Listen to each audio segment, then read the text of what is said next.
नमस्कार, मैं दिनेश चौधरी।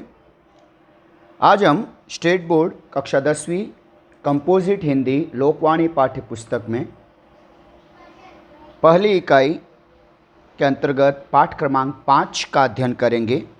इस पाठ का शीर्षक है अनोखे राष्ट्रपति और इस पाठ की लेखिका हैं हिंदी साहित्य की महान अमर कहानीकारा कवयित्री महादेवी वर्मा जी। पाठ्यपुस्तक पृष्ठ क्रमांक 16। आइए सबसे पहले महादेवी वर्मा जी के जीवन का संक्षिप्त परिचय देख लेते हैं। इसके पश्चात पाठ पर चर्चा करेंगे। महादेवी वर्मा जी का जन्म 1907 फर्रुखाबाद उत्तर प्रदेश में हुआ। इनका देहांत 1987 इलाहाबाद उत्तर प्रदेश में हुआ। परिचय: महादेवी वर्मा जी प्रतिभावान साहित्यकारा थीं। आप छायावाद के 4 प्रमुख स्तंभों में से एक मानी जाती हैं। हिंदी में लिटरेचर में छायावाद एक फेज़ है, एक दौर रहा है, एक विचारधारा रही है। उसके मेन 4 पिलर्स में से एक थी महादेवी वर्मा।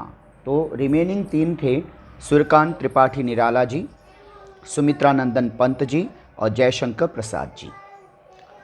आपकी रचनाएं समाज के प्रत्येक वर्ग को प्रभावित और प्रेरित करती हैं।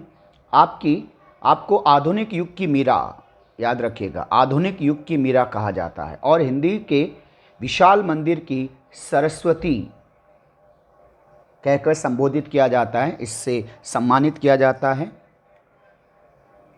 आपकी प्रमुख कृतियां हैं, किताबें जो महादेवी वर्मा जी ने लिखी हैं। महादेवी वर्मा जी ने जो लिखी किताबें हैं उनके नाम हैं निहार, रश्मि, सांध्य गीत, कविता संग्रह, संकल्पिता, श्रृंखला की कड़ियाँ, निबंध, पथ के साथी, मेरा परिवार, अतीत के चलचित्र, रेखा चित्र हैं, कैरेक्टर स्केच आदि। गद्य संबंधी, पाठ से संबंधित देखिए। महादेवी वर्मा जी द्वारा लिखित प्रस्तुत संस्मरण अच्छी यादों भरा पाठ भारत के प्रथम राष्ट्रपति, आज़ाद भारत के पहले राष्ट्रपति प्रेसिडेंट डॉक्टर राजेंद्र प्रसाद जी के बारे में है। पाठ में डॉक्टर राजेंद्र प्रसाद जी की सादगी, सरलता, सहज स्वभाव के बारे में प्रकाश डाला गया है, यानी बताया गया है। यहाँ लेखिका ने स्पष्ट किया है कि भारत के महामहिम पद, राष्ट्रपति का पद, याद रखिएगा, महामहिम राष्ट्रपति के पद पर पहुंचकर भी डॉक्टर राजेंद्र प्रसाद में अहम यानी अहंकार, घमंड, लेश मात्र भी यानी एक रेत के कण जितना भी, थोड़ा सा भी नहीं था। यानी वे बिल्कुल अहंकारी नहीं थे, बल्कि विनम्र थे, विनयशील थे। आइए देखते हैं पाठ अनोखे राष्ट्रपति। अनोखे मतलब अद्भुत, अनुपम, राष्ट्रपति महामहिम, प्रेसिडेंट।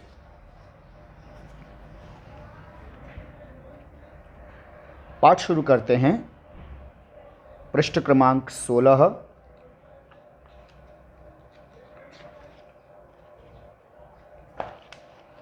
इसमें कुछ तत्सम शब्द आएंगे, कुछ ग्रामीण भाषा के शब्द आएंगे, थोड़ा गौर से सुनिएगा।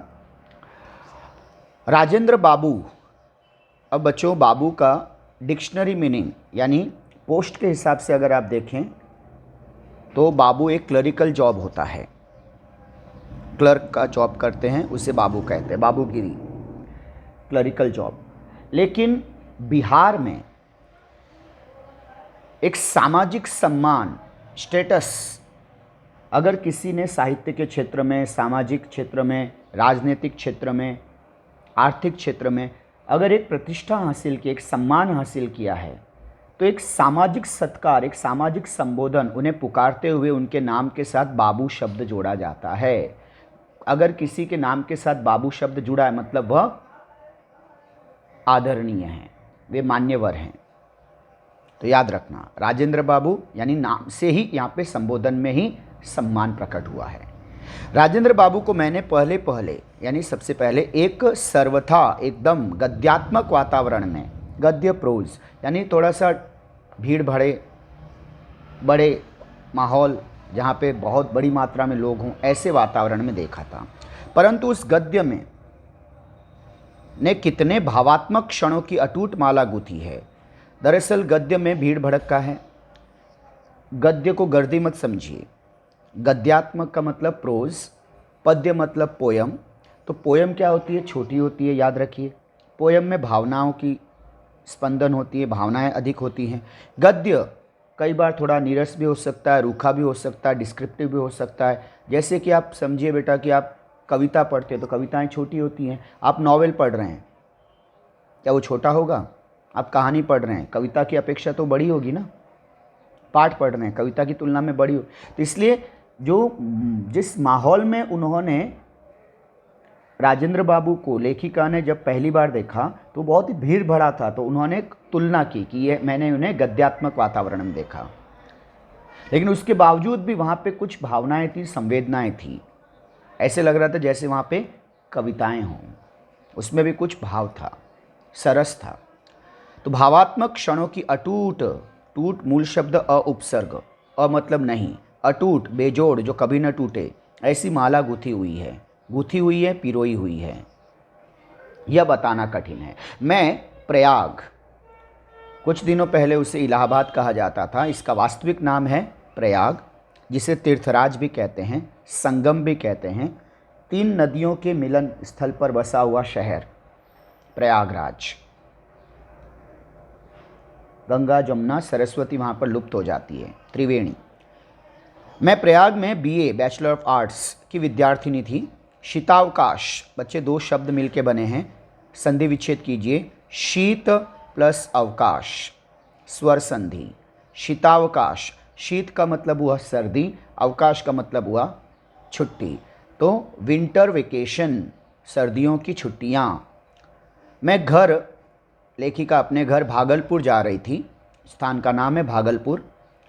पटना में भाई से मिलने की बात थी, अतः इसलिए स्टेशन पर ही प्रतीक्षा के कुछ घंटे व्यतीत करने पड़े। व्यतीत करना, बिताना, गुजारना। स्टेशन के एक ओर एक तरफ 3 पैरों वाली बेंच पर देहातियों, ग्रामीणों, इंटीरियर रिमोट एरिया से जो गांव वाले आते हैं उन्हें, उन ग्रामीणों के लिए संबोधित शब्द हैं। देहात से आए हैं इसलिए देहाती कहलाते हैं। और एक वचन होता तो ती बड़ी की मात्रा, बहुवचन है इसलिए ती छोटी और यों, देहातियों की वेशभूषा, उनका पहनावा में कुछ नागरिकों से घिरे सज्जन, यानी देहातियों के जैसे वस्त्र पहने हुए हैं, एक सज्जन पुरुष विराजमान थे, बैठे हुए थे। उनकी ओर मेरी विहंगम दृष्टि, मेरी उड़ती हुई नज़र, विहंगम दृष्टि जाकर लौट आई। सरसरी तौर पर ऐसे आसपास देखकर ही हम बैठते हैं ना, तो वही उन्होंने एक बार सिर्फ उड़ती हुई नज़र से देखा। वास्तव में भाई से यह जानने के उपरांत, मतलब लेखिका ने ज़्यादा उस पर गौर नहीं किया, लेकिन जब लेखिका के भाई ने आकर लेखिका से बतलाया तो उनके बतलाने के उपरांत, उपरांत बाद में, कि उक्त सज्जन, जो यहाँ बैठे हुए सज्जन हैं, जेंटलमैन हैं, वे राजेंद्र बाबू हैं, जो भारत के बड़े सम्मानित राजनीतिज्ञ हैं, ज्ञानी हैं।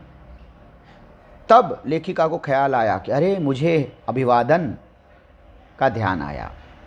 आप कहेंगे सर आप इन्हें उस समय राष्ट्रपति क्यों नहीं कह रहे हैं? क्योंकि आज़ाद भारत के बाद ये राष्ट्रपति बने हैं ना, याद रखिए, आज़ाद भारत के बाद 1950 के बाद इन्हें हम कहते हैं आज़ाद भारत के राष्ट्रपति, जब पहला चुनाव हुआ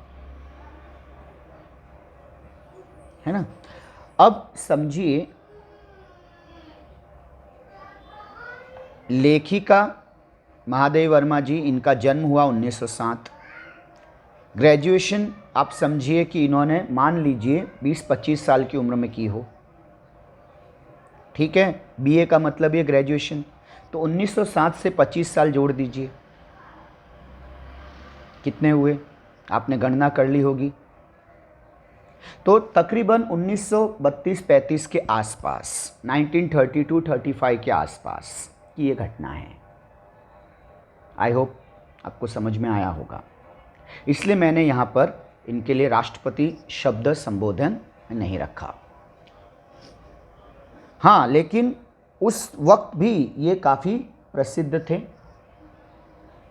इनके ज्ञान की बदौलत, इनके राजनीति में दखल की वजह से बहुत ही वेल नोन पर्सनालिटी थे। राष्ट्रपति तो उन्हें बनना ही था, यानी राष्ट्रपति बनकर ये सम्मानित हुए ऐसा नहीं, राष्ट्रपति पद को इन्होंने सुशोभित किया है, इतने ज्ञानी थे। खैर, तो ख्याति इनकी थी, प्रसिद्धि थी, तो लेखिका को तुरंत ऐसे आदरणीय मान्यवर को अभिवादन करना, सम्मान देना, जाके विश करना, उसका ध्यान आया। तो पहली दृष्टि में तो लेखिका जैसी उन्हें विश करने पहुंची, तो अब जब उन्होंने गौर से देखा तो एक इमेज, फर्स्ट इमेज जो दिलो दिमाग में बसती है किसी ग्रेट पर्सनालिटी की, वो लेखिका वर्णन कर रही है।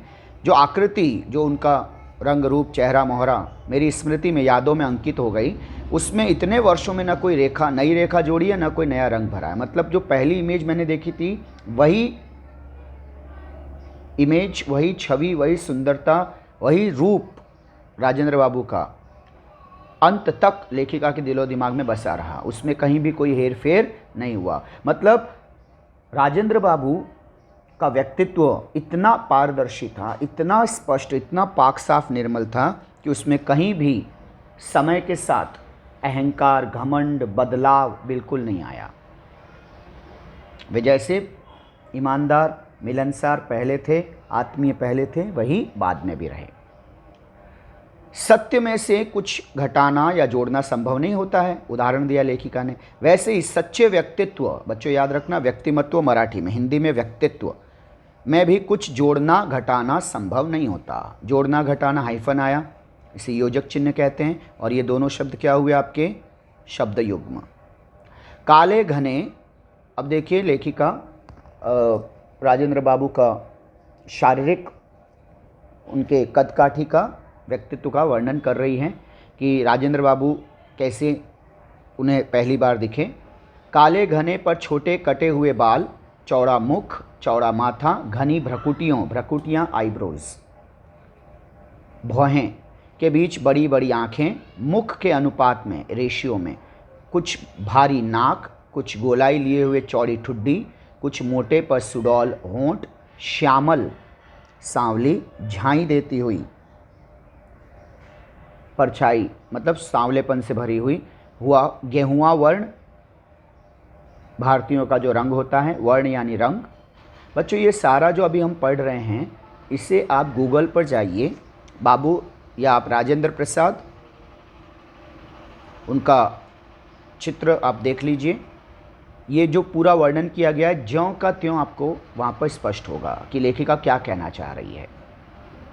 बड़ी बड़ी ग्रामीणों जैसी मूछें, गांव में जो व्यक्ति होते हैं वो मूछें, उस समय प्रचलन था कि बड़ी मूछें रखते हैं, वैसे ही मूछें जो ऊपर के होंठ को नहीं ढक लेती थी, नीचे के होंठ पर भी, सिर्फ ऊपर के होंठ को ही नहीं ढकती थी बल्कि नीचे के होंठ तक भी रोमिल आवरण यानी मूछों के बाल जो हैं वे निचले होंठ तक होंठों को ढके हुए थे। आप ये चित्र देखिए बच्चों, बाबू राजेंद्र प्रसाद जी का, तो आपको ये पूरा का पूरा आपको स्पष्ट हो जाएगा कि लेखिका क्या कह रही हैं। हाथ, पैर, शरीर, इसमें लंबाई की ऐसी विशेषता थी जो दृष्टि को, नज़र को अनायास ही, अचानक ही आकर्षित कर लेती थी। अनायास, अचानक, क्रिया विशेषण अव्यय। उनकी वेशभूषा में ग्रामीणता, यानी देहातियों की तरह, ग्रामीणों की तरह, गांव वालों की तरह, तो वो पहनावा पहनते ही थे, और भी दृष्टि को उलझा देती थी। खादी की मोटी धोती, खद्दर पहनते थे, गांधी जी के परम शिष्य की तरह, गांधी जी के सच्चे अनुयायी। ऐसा फेंटा देकर बांधी गई थी, ऐसे घुमाकर, उसमें जो एक पद्धति होती है धोती बांधने की, ग्रामीणों की, खासतौर से किसान और मजदूर वर्ग की, ताकि मेहनत कश होते हैं तो वे उन्हें उस तरह से बांधते हैं, और वो धोती पहनने का एक अंदाज़ होता है, एक शैली होती है, ताकि फुर्ती से काम किया जा सके। वह धोती जो है उनके मेहनत मशक्क़त के काम में बाधा न बने। कि एक और दाहिने पैर पर घुटना छूती थी और दूसरी ओर बाएं पैर की पिंडली, घुटने और पैर की एड़ी के बीच का हिस्सा और पैर का पृष्ठभाग, उसे पिंडली कहते हैं। मोटे खुरदुरे थोड़े से रफ, काले बंद गले के कोट, में ऊपर का भाग बटन टूट जाने के कारण खुला था। बताइए, ये गरीबी। और घुटने के नीचे का बटनों से बंद था। सर्दी के दिनों में के कारण पैरों में मोजे जूते तो थे, परंतु कोट और धोती के समान उनमें भी विचित्र स्वच्छंदतावाद था। मतलब वे फटे हुए थे और बहुत पुराने थे।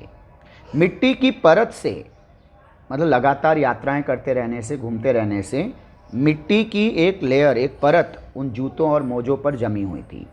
तो उससे न तो जूतों का रंग ही पता चल पा रहा था, न ही रूप कि कौन से रंग के हैं ये दरअसल जूते।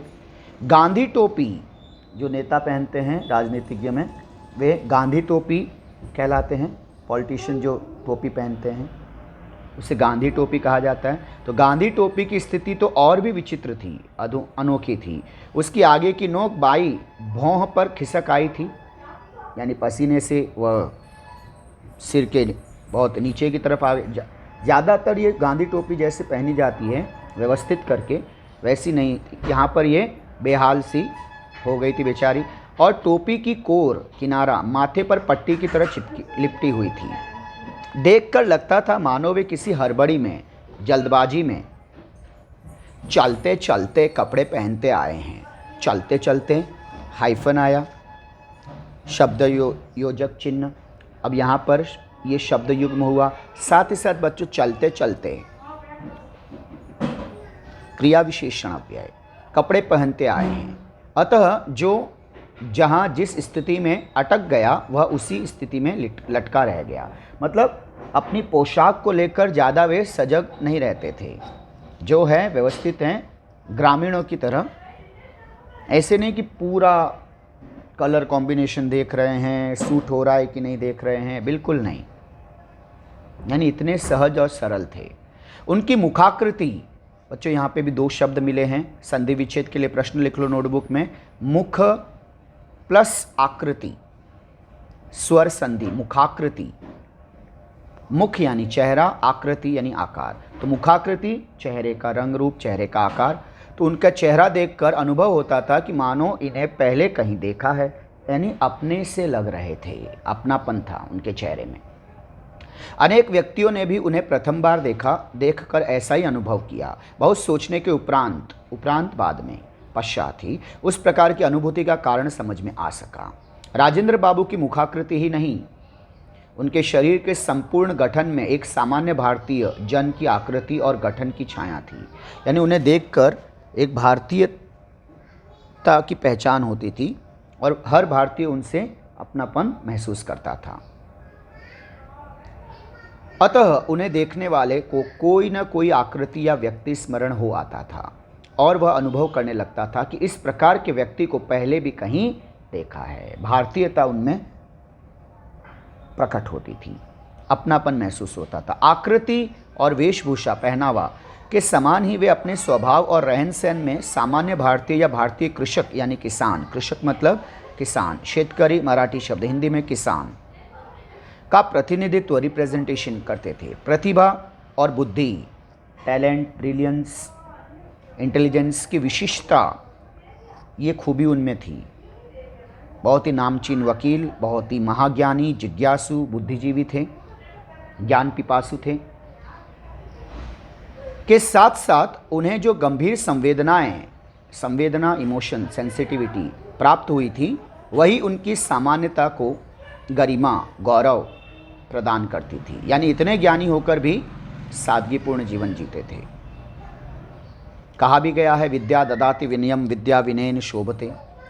व्यापकता, बड़े रूप में व्यापकता ही, विशालता ही, विराटता ही सामान्यता की शपथ है। यानी आप जितने बड़े होते हैं उतने आपको सामान्य रहना चाहिए। इसका सिंपल सा अर्थ क्या हुआ, मतलब पता है बच्चे? सादा जीवन, उच्च विचार। परंतु व्यापकता संवेदना की गहराई में स्थिति बनाए रखती है। संवेदना, इमोशन। आप जितने विराट होंगे, जितने महान होंगे, जितने विशाल हृदय आप होंगे, उतने आप अधिक बड़े संवेदनशील भी होंगे। और ये संवेदनशीलता ही आपको महान बनाए रखती है। उनकी वेशभूषा की अस्त व्यस्तता के साथ उनके निजी सचिव, पर्सनल सेक्रेटरी और सहचर भाई, उनके भाई साथ में जो चलते थे। चक्रधर जी, भाई का नाम है चक्रधर, का स्मरण अनायास हो आता है, अचानक ही आता है स्मरण याद। जब मोजों में से 5 उंगलियां बाहर निकलने लगी थी, जब जूते के तले, जो जूते का सोल है निचला हिस्सा, पैरों के तलवों के गवाक्ष बनने लगते हैं। इसका मतलब पैरों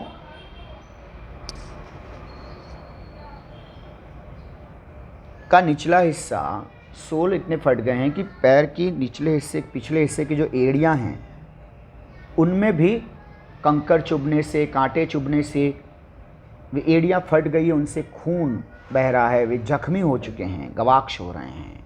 जब धोती, कुर्ते, कोट आदि का खद्दर अपने मूल ताने बाने में बदलने लगता, यानी ओरिजिनली जब ये खद्दर के कपड़े बने होंगे तो किस तरह से थोड़े से असुंदर लगने वाले होंगे, उतने ही ये पुराने कपड़े हो गए हैं, मतलब गल रहे हैं, जगह जगह से फट रहे हैं, रंग नष्ट हो गया है। तब चक्रधर जी इस पुरातन सज्जा को अपने लिए सहेज लेते। जब इतना ये सब कुछ फट फूट जाता कि अब सिर्फ फेंकना ही एक उपाय है, तब राजेंद्र बाबू के उन पहनावे को उनके छोटे भाई खुद अपने लिए पहनने शुरू करते। ये थी सादगी, ताकि बड़े भाई कुछ नए वस्त्र पहन सकें। रामायण के लक्ष्मण की याद ताज़ा कर दी इन्होंने, और भरत की भी। उन्होंने वर्षों तक इसी प्रकार राजेंद्र बाबू के पुराने परिधान से अपने आप को प्रसादित कर, पुराने परिधान, पुरानी पोशाकों से अपने आप को प्रसादित कर खुद को सजाया। अब सजाया तो ताना मारा गया है, प्रसादित करने का मतलब सजाया होता है ना। लेकिन आप सोचिए, ऐसे फटे पुराने जीर्ण शीर्ण वस्त्र पहनकर कोई मॉडलिंग शो तो नहीं है, ये कोई मॉडल थोड़ी थे, लेकिन एक सोचिए अपनापन, उनके लिए क्या असंभव था। जो चाहते अमीरी हासिल कर सकते थे, ज्ञान को कैश कर सकते थे, वकील थे, लेकिन नहीं, सादा जीवन उच्च विचार। गांधी जी की सीख आजीवन उनके साथ थी। तो प्रसादित कर, बड़े भाई के इन कपड़ों को पहनकर खुद को बहुत ही धन्य मानते थे कि मैं कितना सौभाग्यशाली हूँ कि मुझे बड़े भैया के, इतने महान ज्ञानी पुरुष के वस्त्र मुझे पहनने मिल रहे हैं, उनके जूते मुझे पहनने को मिल रहे हैं। तो कृतार्थ था, यानी आभारी होना, एहसान। ऐसा नहीं कि मैं बड़े भाई पे एहसान कर रहा हूँ कि चलो तुम भी क्या याद रखोगे, तुम्हारे ये फटे पुराने कपड़े में पहन रहा हूँ, नहीं, स्वयं को धन्य मानते थे वे। हमेशा इस बात के लिए वे ऋणी रहते थे। मैंने ऐसे गुरु शिष्य या स्वामी सेवक अब तक नहीं देखे। राजेंद्र बाबू के निकट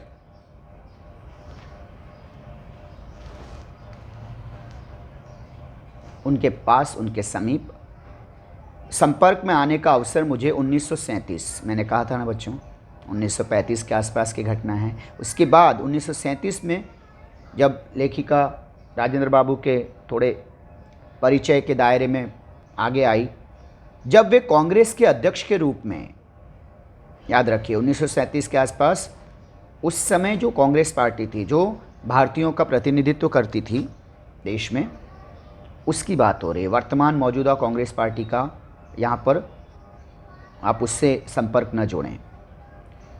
जब वे कांग्रेस के अध्यक्ष के रूप में महिला विद्यापीठ यूनिवर्सिटी, महाविद्यालय के भवन का शिलान्यास करना, इनॉग्रेशन करना, भूमि पूजन के बाद जो नींव रखी जाती है उसे कहते हैं शिलान्यास करने प्रयाग आए, उनसे ज्ञात हुआ, उनसे पता चला कि उनके संयुक्त परिवार, जॉइंट फैमिली में 15-16 पौत्रियां हैं। पौत्रियां जैसे बेटे का बेटा पोता कहलाता है, और बेटे की बेटियां पौत्री कहलाती है। तो ये दादाजी बन चुके थे, कौन? राजेंद्र बाबू।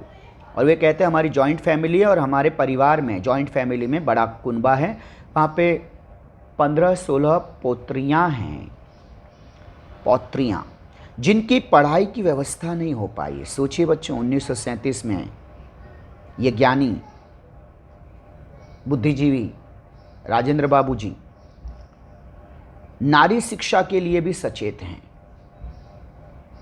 कई लोग होते हैं ना, कथनी और करनी में अंतर होता है। समाज को अच्छा प्रवचन देंगे, घर में ढकोसला रखेंगे, लेकिन ये कहते हैं कि नहीं, मेरे पोतों की शिक्षा के बारे में मैं निश्चिंत हूँ कि वे पढ़ ही लेंगे। मैं पौत्रियों की पढ़ाई की व्यवस्था को लेकर चिंतित हूँ, क्योंकि वे जहाँ रह रही हैं, हमारे ग्रामीण भाग में, हमारे पुश्तैनी घर में, वहाँ पर उनकी पढ़ाई की व्यवस्था अच्छी नहीं हो पाई है। यदि मैं मतलब कौन, लेखिका महादेवी वर्मा जी से कहा उन्होंने, मैं यदि अपने छात्रावास में रखकर, छात्रावास दो शब्द मिलकर बने बच्चों, छात्र प्लस आवास, स्वर संधि, छात्र यानी विद्यार्थी, आवास यानी घर, तो वो जगह जहाँ पर छात्र रहकर पढ़ाई करते हैं, छात्रों के रहने की व्यवस्था होती है, उसे हॉस्टल कहते हैं, बोर्डिंग कहते हैं। छात्रावास में रख कर उन्हें, कौन सा छात्रावास, सिर्फ महिला विद्यार्थियों, छात्राओं के लिए था, वह सिर्फ छात्राओं के लिए। उस हॉस्टल की देखरेख की जिम्मेदारी, यानी उस समय महादेवी वर्मा जी ऊंचे पद पर थी, महिला विद्यापीठ उनके जिम्मे थी। इसीलिए राजेंद्र बाबू ने इनसे आग्रह किया कि संभवतः मेरी सभी पोतियां, पौत्रियां आपके संरक्षण में, आपकी देखभाल में अच्छी शिक्षा हासिल कर पाएंगी। विश्वास देखिए, मैं छात्रावास में रखकर उन्हें विद्यापीठ की परीक्षाओं में बैठा सकूं तो उन्हें कुछ विद्या प्राप्त हो सकेगी। मैं पहले बड़ी, फिर छोटी, फिर उससे छोटी के क्रम में बालिकाएं मेरे संरक्षण में आ गई।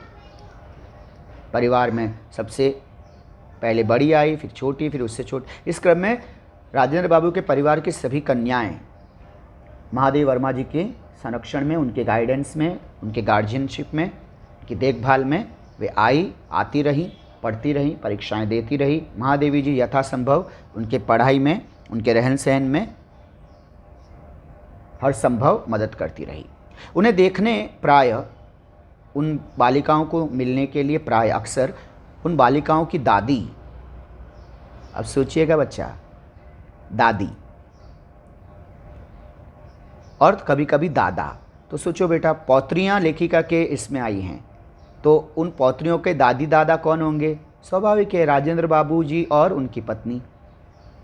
तो दादा दादी प्रयाग आते रहते उनकी देखभाल के लिए, यानी लेखिका से भी मिलते थे। तभी राजेंद्र बाबू की सहधर्मिणी, यानी समानार्थी शब्द आया बच्चों, याद रखना, सहधर्मिणी पत्नी, सहचरिणी, सहधर्मिणी अर्धांगिनी, पत्नी जी, प त आधा नी, त पूरा कर दिए तो अनर्थ हो जाएगा। पता नहीं अनर्थ है, कैसे पता नहीं। सहधर्मिणी के निकट संपर्क में आने का अवसर मिला, मतलब उनसे भी परिचय बढ़ा। वे सच्चे अर्थ में धरती की पुत्री थी। जितने महान राजेंद्र बाबू थे, उनसे कम उनकी पत्नी भी नहीं थी। जमीन से जुड़ी हुई, घमंड लेश मात्र नहीं। वे साध्वी, साधु शब्द का स्त्रीलिंग होता है बच्चों, साध्वी। इंपॉर्टेंट क्वेश्चन है, नोटबुक में लिख के रखना। साधु पहला ऊ की मात्रा इस तरह से, ये पुल्लिंग है, पहला ऊ, स्त्रीलिंग साधवी। ओके, याद रखिएगा। तो ये सन्यासिनी की तरह इच्छाओं को त्याग देने वाली, मोह न रखने वाली, साध्वी स्वभाव की, सरल, क्षमामयी, हर एक को माफ़ कर देने वाली, सबके प्रति ममतालु, ममतापूर्ण स्वभाव था उनका, और असंख्य संबंधों की सूत्रधारिणी, अनगिनत रिश्तों को जोड़कर रखने वाली, सूत्रधारिणी, हर रिश्ते को संजोकर आगे बढ़ाने वाली सूत्रधारिणी थी। अब याद रखना बच्चों, यहाँ पे इस थी पर बिंदी है। ये बिंदी क्यों है? क्योंकि ये देखिए ये शब्द आया वे, वह नहीं कहा गया है, वे सम्मान दिया गया है। हालांकि वो एक वचन है लेकिन सम्मान दिया, इसलिए वह नहीं वे, तो इसलिए थी पर बिंदी आई। आइए अब देखते हैं अगला हिस्सा क्या है। ससुराल में राजेंद्र बाबू जी की पत्नी को ससुराल में उन्हें बालिका वधू के रूप में उन्होंने पदार्पण किया था। उनका जब विवाह हुआ उस समय के जो सामाजिक परंपराएं थी उसमें बहुत कम उम्र में विवाह कर दिया जाता था। तो राजेंद्र बाबू जी की पत्नी भी जब ससुराल पहुंची तो वे बालिका वधू के रूप में थी। पदार्पण किया, प्रवेश किया, एंट्री हुई उनकी। संभ्रांत, बहुत ही अमीर, पौश, थोड़े से उच्च कुलीन, जमींदार, लैंडलॉर्ड परिवार की परंपरा के अनुसार उन्हें घंटों सिर नीचा करके एकासन बैठना पड़ता था। परिणामतः उनकी रीढ़ की हड्डी इस प्रकार झुक गई थी, बैकबोन, कि युवती होकर भी वे सीधी खड़ी नहीं हो पाती थी। परिवार संयुक्त परिवार है तो कामकाज करने पड़ते हैं, तो वही कोई काम उनके जिम्मे दिया गया तो वही एक काम करते करते उनको सामान्यतः रीढ़ की हड्डी की भी समस्या हो गई।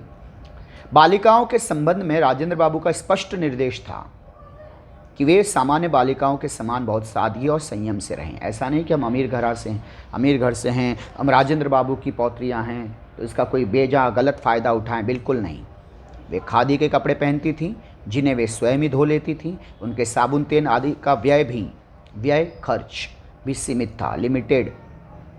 कमरे की सफाई, झाड़ पोंछ, गुरुजनों की सेवा आदि भी उनके अध्ययन के आवश्यक अंग थे। मतलब कमरे की सफाई वे खुद करेंगी, झाड़ना पोंछना सब खुद करेंगी, और अपने गुरुओं के हर आदेश का पालन भी, अक्षरशः पालन भी वे स्वयं करेंगी। अन्यथा अहंकार आ जाता और फिर वह ज्ञान प्राप्त करने में बाधक होता है। जो शिष्य अपने गुरुओं की इज्जत नहीं करते, सम्मान नहीं देते, जिनके मन में अपने गुरुओं के लिए श्रद्धा नहीं, वो सच्चा ज्ञान पा ही नहीं सकते। उसके लिए ज्ञान से एक रूप होने के लिए, याद रखना, ज्ञान से एक रूप होने के लिए, ज्ञान को आत्मसात करने के लिए, अंगीकार करने के लिए कि ज्ञान और आप ऐसे हो जाएं जैसे दूध में शक्कर, एक रूप हो जाना, वो तब होता है जब समर्पण भाव होता है। समर्पण कब आता है? जब मन में अहंकार नहीं होता, घमंड नहीं होता।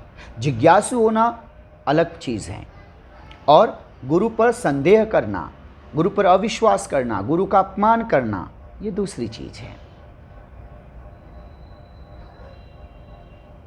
याद रखिए।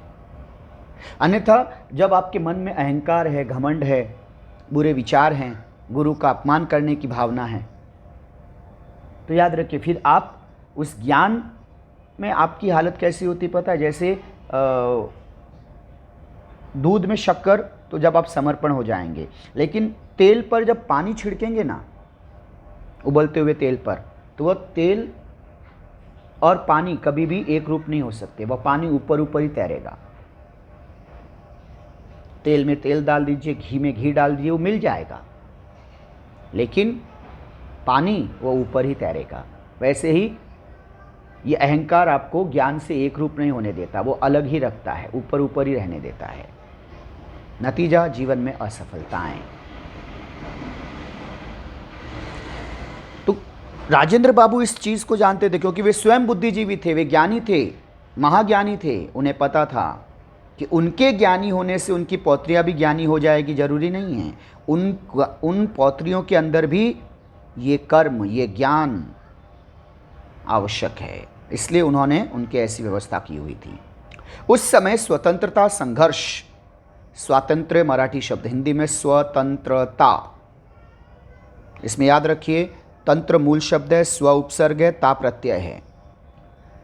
संघर्ष, स्ट्रगल, तो फ्रीडम स्ट्रगल के सैनिकों का गंतव्य, उनकी मंजिल जेल ही रहती थी। अतः प्राय किसी की पत्नी, किसी की बहन, किसी की बेटी विद्यापीठ के छात्रावास में आ उपस्थित होती थी। कोई न कोई क्रांतिकारी, कोई न कोई उसके रिश्तेदार, सब उनके बहनें वगैरह वहीं पे आते थे विद्यापीठ में। कहाँ? लेखिका के संरक्षण में। देश स्वतंत्र होने के उपरांत, उसके बाद उनमें से कुछ दिल्ली चली गई, कुछ विशेष योग्यता प्राप्त करने के लिए अंग्रेजी विद्यालयों में भर्ती हो गई। केवल राजेंद्र बाबू अपवाद रहे।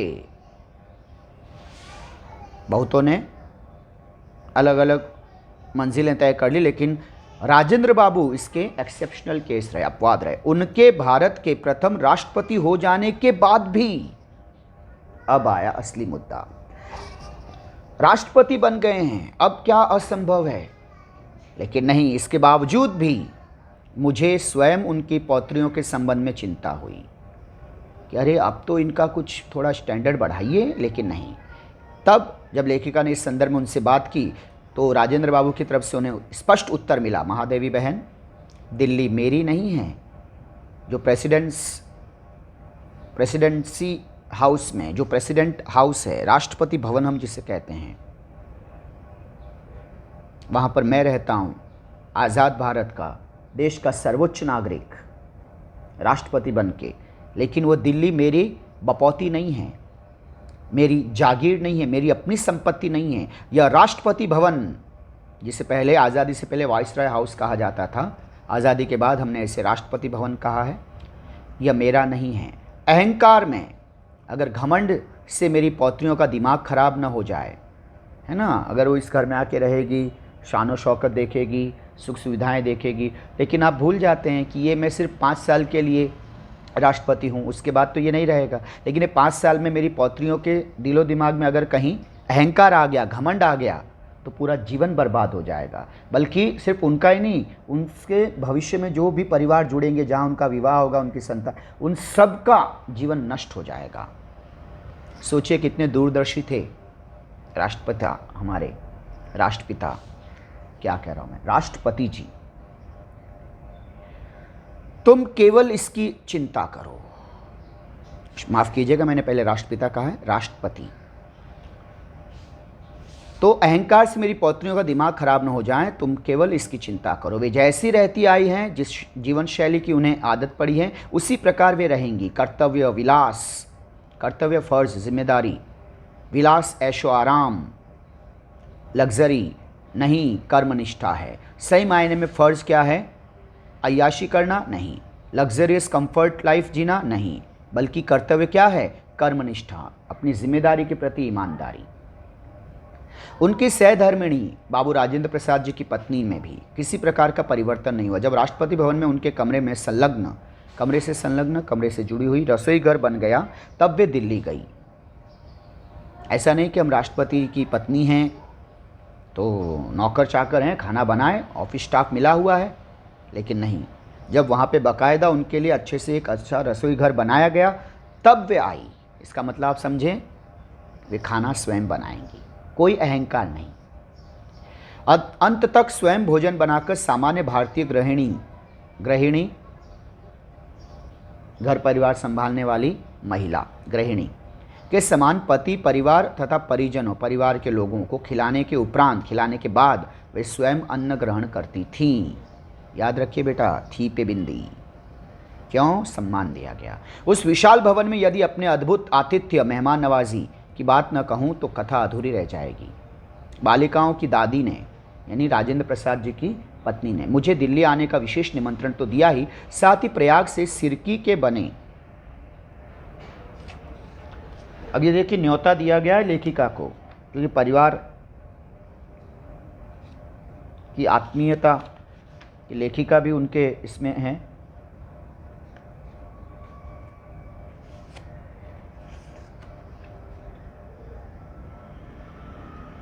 तो सिरकी सरकंडा से बने, अब ये क्या होता है, गूगल पे टाइप कीजिए, विथ इमेज प्रकट होंगे।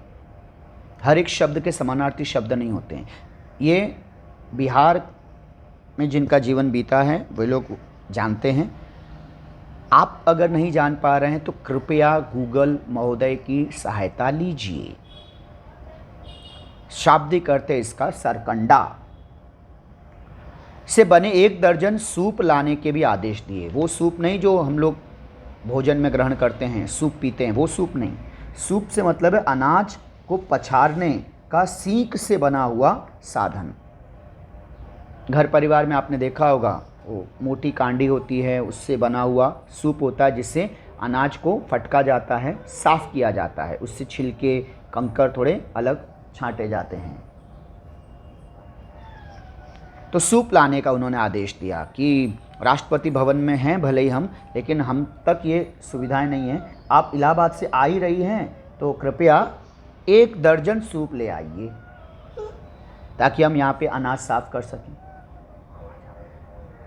उन्होंने बार बार आग्रह किया। लेखिका ने कहा कि अरे आप क्यों कष्ट कर रही हैं, आप नौकरों को कहिए वे तुरंत साफ कर देंगे। लेकिन नहीं, उन्होंने कहा कि नहीं।